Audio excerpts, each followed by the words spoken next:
Everyone friend, welcome back to top 3 world. आज हम करने वाले हैं पुराने मोजे यानी कि पुराने सॉक्स का इस्तेमाल।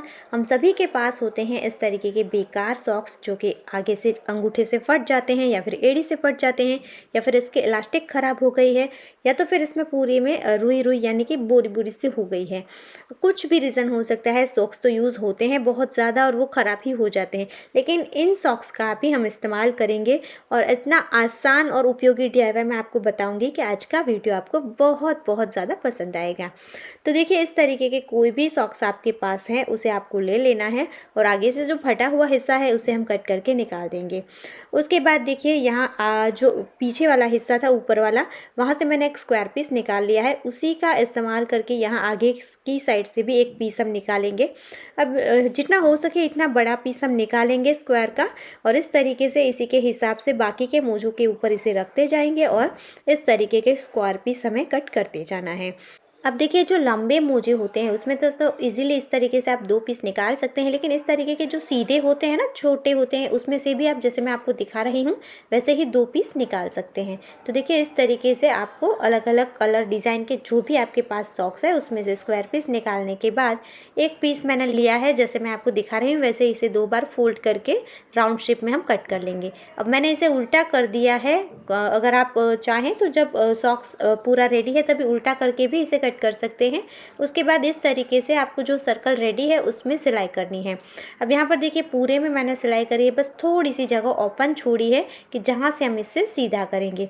तो देखिए, बहुत ज़्यादा इजी तरीका है। आपके पास सिलाई मशीन नहीं है तो आप इस तरीके से पूरा हाथ से भी इसे बना सकते हैं। अब जो कटा हुआ सॉक्स था, बचे हुए टुकड़े थे, वो मैंने लिए हैं। इसमें से मैं छोटे छोटे पीस कर दूँगी। यहाँ पर जब मैंने स्टिच किया तो मुझे लगा कि छोटे छोटे पीस अगर आप नहीं भी करेंगे तो भी कोई बात नहीं है, बहुत ईजिली इसके अंदर नीडल चली जाती है और बहुत ज़्यादा सॉफ्ट ही बन रहा था। अगर आपके पास पुराने कपड़े हैं, साड़ी दुपट्टे हैं, इन सब का भी आप इस्तेमाल कर सकते हैं इसके अंदर फिल करने के लिए, क्योंकि सिर्फ सॉक्स तो इसके लिए काफ़ी नहीं होगा। तो देखिए, मैंने भी पुराने कपड़े और पुराने दुपट्टे का इसमें इस्तेमाल किया था।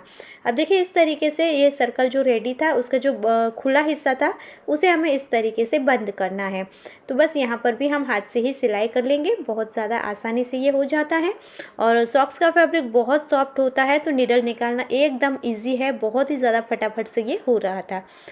तो आप देख सकते हैं ये हमारा एकदम सॉफ्ट सॉफ्ट एक सर्कल बनकर रेडी हो चुका है। इसी तरीके से आपको और भी सर्कल तैयार करने हैं। मैंने टोटल 19 सर्कल बनाए थे। अब आपको इस तरीके से इसका सेंटर निकालना है, फिर इस तरीके से यहाँ पर आपको मार्किंग करनी है। तो देखिए, टोटल मैंने 3 लाइन बनाई, यानी कि 6 पंखुड़ियाँ जैसा यहाँ पर बन गया है। अब आपको लेना है मजबूत धागा। तो मैंने इस तरीके से जो रजाई सिलने का यानी कि गद्दे सिलने का जो धागा होता है ना, वो काफ़ी मजबूत होता है, उसी को मैंने लिया है।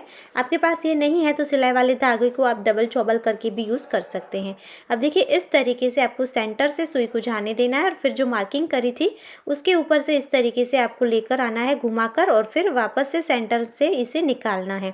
तो इसी तरीके से जो भी हमने मार्किंग करी है उसके ऊपर आपको करते जाना है, जैसे मैं आपको दिखा रही हूँ। देखकर आपको अच्छे से समझ आ जाएगा और इसी तरीके से आपको करते जाना है और जितने भी हमने मार्किंग करी है उन सभी के ऊपर से हम इसे निकाल लेंगे। तो देखिए, ये इस तरीके से एक फ्लावर के शेप में आ गया है। बहुत ज़्यादा इजी तरीका है। इसी तरीके से जो भी जितने भी पीस आपने तैयार करे हैं उन सबको आपको रेडी कर लेना है।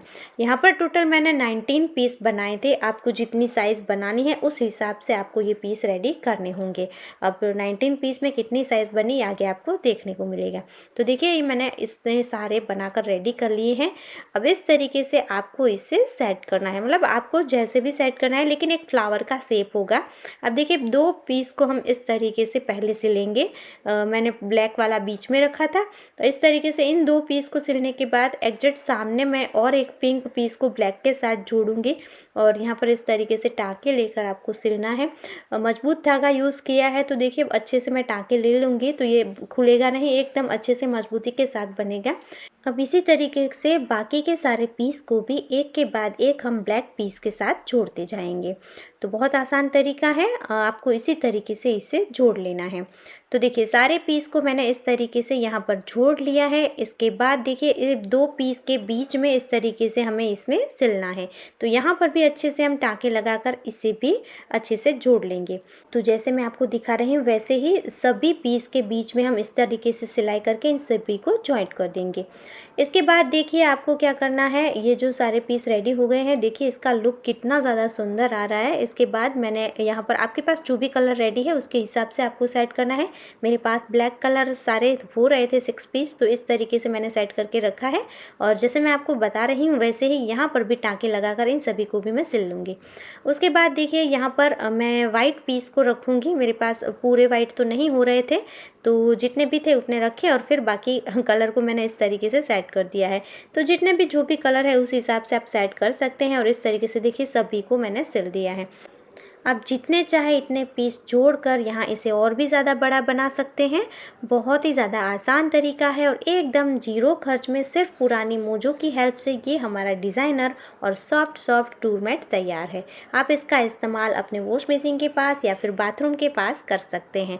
कैसा लगा आपको ये DIY कमेंट ज़रूर करना। वीडियो आपको अच्छा लगा है, यूज़फुल लगा है तो वीडियो को लाइक करना, ज़्यादा से ज़्यादा अपने फ्रेंड और फैमिली के साथ व्हाट्सएप, ट्विटर, फेसबुक पर आप शेयर भी कर सकते हैं। तो मिलते हैं ऐसे ही और यूज़फुल वीडियो के साथ, तब तक के लिए जय भारत।